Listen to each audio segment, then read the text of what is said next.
Hi டே 3 mini vlog பார்க்கலாங்களா. இன்றைக்கி நம்ம வீட்டில் என்ன சாப்பாடுன்னா சிம்பிளாக புளிக்குழம்பும் காய்கறி எல்லாம் போட்டு அதுக்கப்புறம் சாப்பாடும் வடித்து வச்சுட்டேன்.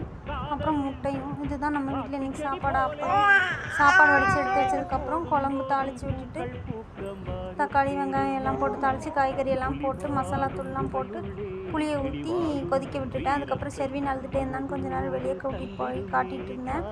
தக்காளி செடி வச்சுருந்தோம். தக்காளி செடி, கத்திரிக்காய் செடி, அப்புறம் வாழை மரம், சப்போட்டா மரம் இதெல்லாம் காமிச்சிட்டு இருந்தான். அவனும் பார்த்து கொஞ்ச நேரம் சிரிச்சிட்டு இருந்தான். அப்புறம் உள்ளே பார்த்தா குழம்பு குறைச்சி வச்சு இறக்கி வச்சுட்டு அப்புறம் நானும் காலையிலேருந்து சாப்பிடவே இல்லை. அதனால் ஒரு ஆப்பிள் கட் பண்ணி சாப்பிட்டேன். அதுக்கப்புறம் அவனுக்கு இன்றைக்கி பச்சை பயிர் சாப்பாடு தான். பால் வந்ததுன்னு பால் வாங்கி காய்ச்சி வச்சுட்டு கிச்சன்லாம் க்ளீன் பண்ணி விட்டுட்டு அவனோட பால் புட்டி எல்லாம் சுடுதண்ணியில் போட்டு எடுத்து வச்சுட்டு அவனுக்கும் சுடுதண்ணி வச்சு ஃப்ளாஸ்கில் ஊற்றி வச்சுட்டேன். அதுக்கப்புறம் நானும் சாப்பிட்டுட்டு இன்றைக்கி மினி vlog அவ்வளோதான் ஃப்ரெண்ட்ஸ். அப்புறம் நைட்டு பால் வந்ததுன்னு வாங்கி காய்ச்சி வச்சாச்சு.